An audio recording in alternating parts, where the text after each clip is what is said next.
Olá, pessoal! Bem-vindos ao canal Fé, Filosofia e Cultura, onde nós abordamos assuntos relacionados à religião, à filosofia e à cultura de maneira geral. Meu nome é Caroline Zanardo. Eu gostaria de convidar você que não é inscrito no canal a se inscrever, ativar o sininho de notificações, compartilhar este conteúdo com os seus amigos, deixar o seu like, o seu comentário, que são atitudes muito importantes para que este canal se torne cada vez mais relevante e alcance o maior número de pessoas possível. Muito obrigada a todos pela compreensão. Hoje a gente vai fazer, pessoal, uma reflexão de um importante livro do cristianismo, escrito pelo monge capuchinho chamado Raniero Cantalamessa.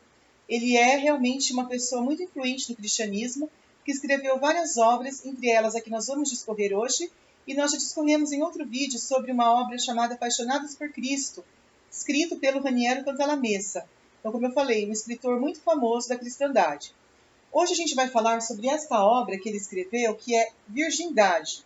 Tá? Uma obra, então, muito interessante do Raniero Cantalamessa, que é esse senhor aqui, né?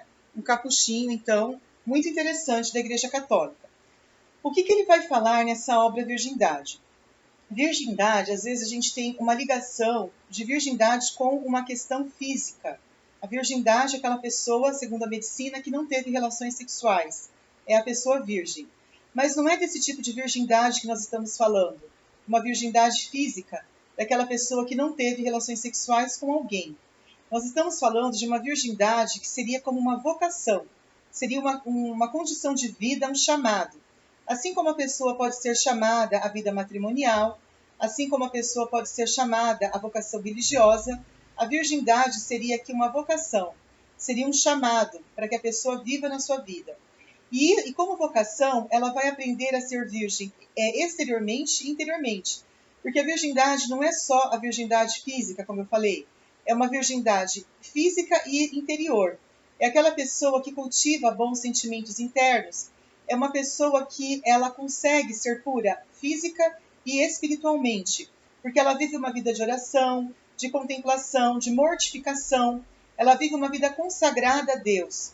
Tudo é para Deus. É uma virgindade pelo reino dos céus, e não para sua própria honra, não para sua própria glória. Ela não pode transformar a virgindade numa honra própria, numa vaidade. Ela tem que transformar a virgindade num serviço a Deus. Ela tem que realmente viver essa vocação.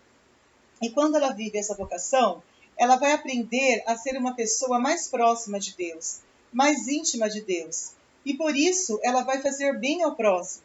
Ela vai ser uma pessoa que vai se importar com os outros, porque isso vai aguçar a sua sensibilidade interior.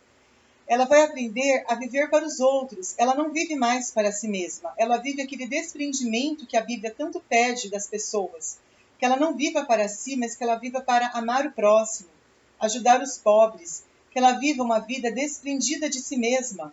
Uma vida que não se importa consigo mesma, mas que se importa com a causa do reino dos céus.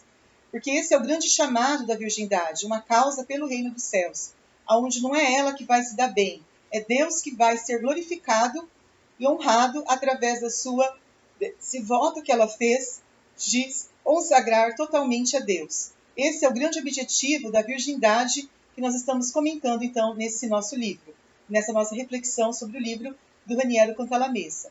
Bom, então depois a gente vai falar que existe a vocação do matrimônio também. Na vocação do matrimônio, a pessoa se casa, mas segundo Raniero Cantalamessa, ela não deve se casar também para a honra própria, para receber os filhos, para de repente ficar se vangloriando, mostrando para os outros, nossa, é o meu filho, não sei o quê, com aquele, você entendeu? Com aquele exibimento, como a gente costuma dizer todo, né? Ela não deve ficar se mostrando para os outros através da vocação que ela tem, que é o matrimônio. Ela deve também glorificar a Deus através do matrimônio, casar-se pelo reino dos céus, entender que o matrimônio é um sacrifício, no sentido de que ela vai educar os filhos para Deus. E para que ela possa viver essa santidade no matrimônio, ela precisa realmente ser uma pessoa muito santa. Se ela for uma pessoa mundana, ela vai querer que os filhos sejam sempre os melhores, ela vai querer sempre que os filhos, se o filho de repente conseguiu passar no vestibular ou se formar num curso muito difícil, ela vai gostar de ficar mostrando isso para os outros, se vangloriando. Olha como meu filho se deu bem na vida, meu filho é formado nisso, fez isso, faz aquilo. Ela vai começar a querer se achar. E isso não é a vocação verdadeira do matrimônio. O matrimônio verdadeiro é aquele que a pessoa vai aprender a glorificar a Deus. Ela não vai querer ter as honras para si mesma nem para os seus filhos. Ela vai educar os filhos para honrar a Deus. Até o padre diz: receba os filhos que Deus lhe dá e promete-lhes educá-los e ser fiel ao seu marido na alegria e na tristeza, na saúde e na doença, não fazendo isso para a sua própria honra, mas para glorificar e para que Deus realmente seja exaltado. Então tudo é uma vocação, um chamado. Assim como quem também segue a vida religiosa não deve fazer isso para se achar, para se mostrar para os outros, ou para tirar alguma vantagem com isso, para que possa ter algum tipo de, vamos dizer assim, de segundas intenções, né, como a gente costuma dizer, através dessa vocação, para proveito próprio. Não. Ele deve fazer isso para, como eu falei, para que possa levar a glória a Deus. E um exemplo é o São Tomás de Aquino, né? Que ele não quis assim ser bispo lá, ele não quis, ele recusou lá uma vocação religiosa que tinham chamado ele porque ele não queria nenhum tipo de exaltação. Ele queria viver uma vida consagrada a Deus. E ele foi um santo canonizado muito famoso, que é um exemplo de uma pessoa que soube se humilhar. Porque você tem que ser humilde na sua vocação, seja ela qual for, seja a virgindade, a vocação matrimonial ou a vocação religiosa, você deve cultivar a humildade, porque a humildade é a principal virtude, é a humildade que vai te levar realmente à principal glória, que é a glória eterna, não a glória do mundo, não a glória terrena. Jesus foi o principal exemplo de uma virgindade perfeita. Ele não se casou, ele viveu solteiro no mundo, mas ele foi virgem. Ele viveu a vocação da virgindade, essa que é tão apregoada neste livro aqui, porque ele soube viver a virgindade perfeita, a virgindade interior e exterior. Ele foi uma pessoa que soube se doar aos outros, olha é o ponto que nós estamos comentando da virgindade. Ele soube se doar ao próximo, soube ajudar os pobres, soube curar os doentes, soube consolar os aflitos. Ele soube realmente ser perfeito, ser uma pessoa completa, uma pessoa íntegra, uma pessoa que realmente cumpriu o seu chamado e realmente soube fazer a vontade de Deus. Porque a gente tem que realmente aprender através da vocação que nós vivermos, seja o matrimônio, a vida religiosa, a virgindade, fazer a vontade de Deus e não a nossa própria vontade. Você está entendendo? A gente precisa aprender a realmente renunciar à nossa vontade, ao nosso gosto. Quem quiser me seguir, renuncie a si mesmo. Tome a sua cruz e me siga. Você não vai fazer a sua vontade na virgindade. Você não vai fazer a sua vontade no matrimônio. Você não vai fazer a sua vontade na vida religiosa. É tudo para glorificar a Deus. É um estado, é um chamado. E você precisa aprender a cumprir bem o seu chamado. Precisa aprender a ser uma pessoa completa. Uma pessoa realmente que agrade a Deus e não aos homens. Buscai primeiro o reino de Deus e a sua justiça, e tudo mais vos será acrescentado. E ele diz que muitas pessoas não se casam, que é uma vocação muito apregoada pela Igreja Católica, exatamente por causa, às vezes, do reino de Deus. A pessoa, às vezes, ela prefere ficar solteira, porque ela entende isso como uma vocação. Ou, às vezes, porque pela maldade dos homens ela não se casa. Existe esse ponto também. Tem muita gente que vive solteiro e, às vezes, a gente costuma falar, ai, coitado, não casou, né? Vê essa pessoa como uma pessoa desafortunada, uma pessoa que sofreu, teve um azar na vida, que foi, vamos por assim, menos agraciada por Deus. A pessoa que sofre esse tipo de preconceito ou esse tipo de situação, ela precisa aprender a transformar o limão que a vida lhe deu numa limonada. De que jeito? Ela vai aprender a fazer disso, vamos dizer assim, não um sofrimento para si mesma, mas sim uma maneira dela, vamos dizer assim, aproveitar uma situação que não é tão boa, mas fazer disso uma situação boa. Como eu falei, se a vida lhe der um limão, faça dela uma limonada. Ela vai aprender a viver, então, um estado de vida de santidade, que agrada a Deus, e que possa, então, ser uma vocação, e que possa agradar o próximo, que possa fazer bem ao próximo, porque não adianta nada você querer fazer as coisas para se agradar, porque isso vai fugir completamente da vontade, do desígnio que Deus propõe para a pessoa. Então, seja ele qual estado que você estiver, um solteiro, um casado, virgem, qualquer estado de vida, você precisa aprender a glorificar a Deus através do seu estado de vida. Nunca ser uma pessoa frustrada com isso, nunca ser uma pessoa amargurada com isso, porque às vezes, se for pela maldade dos outros que você sofreu isso, quem vai um dia responder perante Deus pela maldade são as pessoas que fizeram isso com os outros. Não é você que vai responder pela maldade dos outros. Ou muitas vezes se sentir inferior aos outros, se sentir vítima dos outros, se sentir injustiçado pelos outros. Tudo isso um dia, quem vai realmente cobrar isso é Deus. Não é você que vai ter que tentar entender o porquê que aconteceu isso. Porque Deus, para quem crê em Deus, tudo concorre para o bem dos que amam a Deus. Deus, como eu falei, se você recebeu um limão, uma situação complicada, você não conseguiu se realizar no casamento, não se casou e você queria ter se casado, mas pela maldade dos outros você não se casou, um emprego que você queria ter tido, uma família, você queria ter tido mais sucesso na vida. Se Deus não te deu através da maldade dos homens, porque Deus permite a maldade dos homens, o que vai acontecer? Você precisa aprender a glorificar a Deus através dessa situação. Se você ficar triste por causa disso, você não vai estar cumprindo a sua missão. É difícil, às vezes, a gente aprender a deixar que a vida flua da maneira como nós não queríamos, no fundo. Porque, às vezes, a pessoa ela não queria que aquilo acontecesse. Não era essa vontade que ela queria, não era esse o sonho, né? A gente costuma falar, não era esse o sonho que eu queria para a minha vida.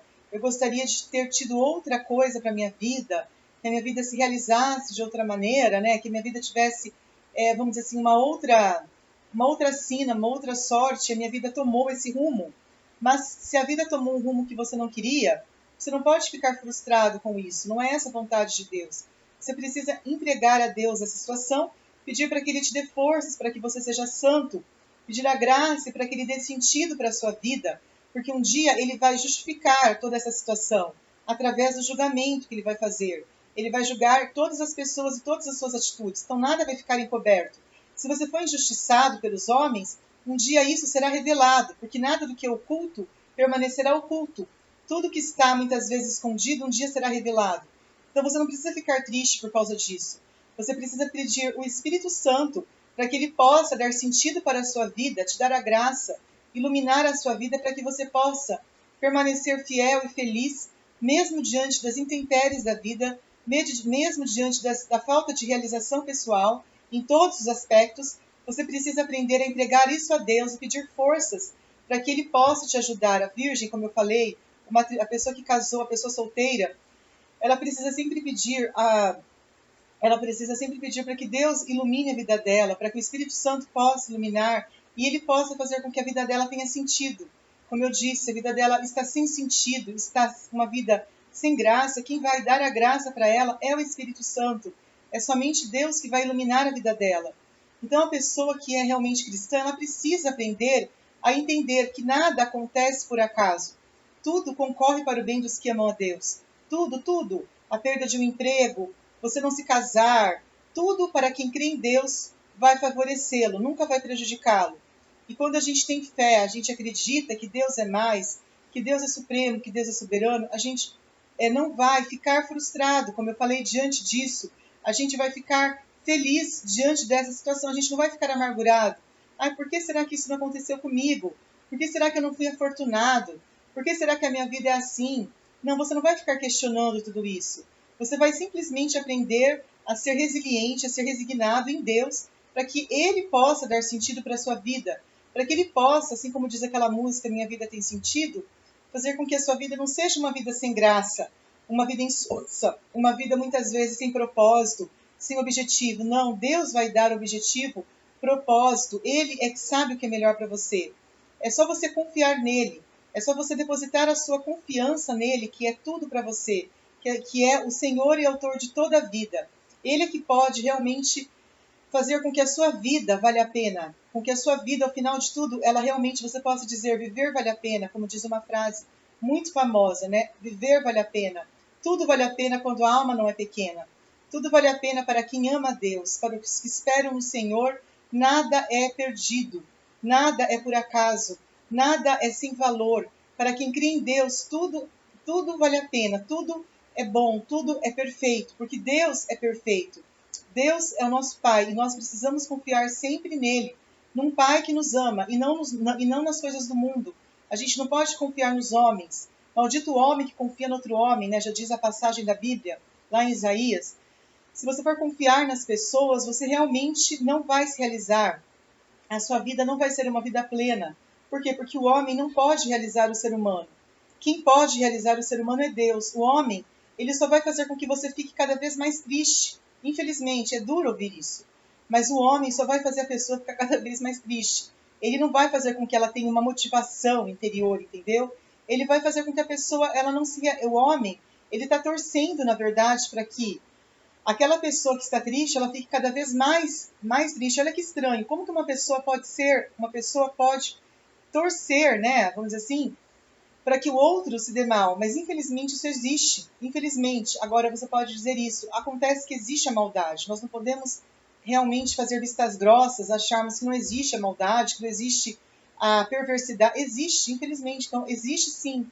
Isso é por causa do quê? Por causa da vontade humana, que o homem escolhe a maldade, ele não escolhe o bem. Os homens preferem ser maus. E o que você vai fazer? Você tem que aprender a se resignar, como eu falei. Você não pode deixar com que isso possa sufocar a sua vida, isso possa apagar a sua fé, isso possa apagar a sua chama acesa. Você não pode deixar que isso aconteça. Por quê? Porque, vamos dizer assim, se os outros eles não vivem assim, o que você vai fazer? Você não vai poder modificar os outros. Você tem que aprender a modificar aquilo que está ao seu alcance. Não tem como você mudar uma outra pessoa. Se a pessoa vive daquele jeito, a escolha que ela escolheu, é a vida que ela escolheu viver. Você não pode querer imitá-la e nem tampouco ficar triste por causa dela. Você tem que aprender a dar sentido para a sua vida, mesmo que a sua vida seja uma vida difícil, uma vida onde existe muito sofrimento, onde existem muitas dores e muitos dissabores. Então você tem que aprender, né, realmente a transformar toda a situação negativa da sua vida numa situação positiva e não se frustrar com isso. Então, pessoal, espero que vocês tenham gostado desse vídeo. Era isso que nós tínhamos para falar. Muito obrigada pela atenção. Um grande abraço e até mais. Tchau, tchau.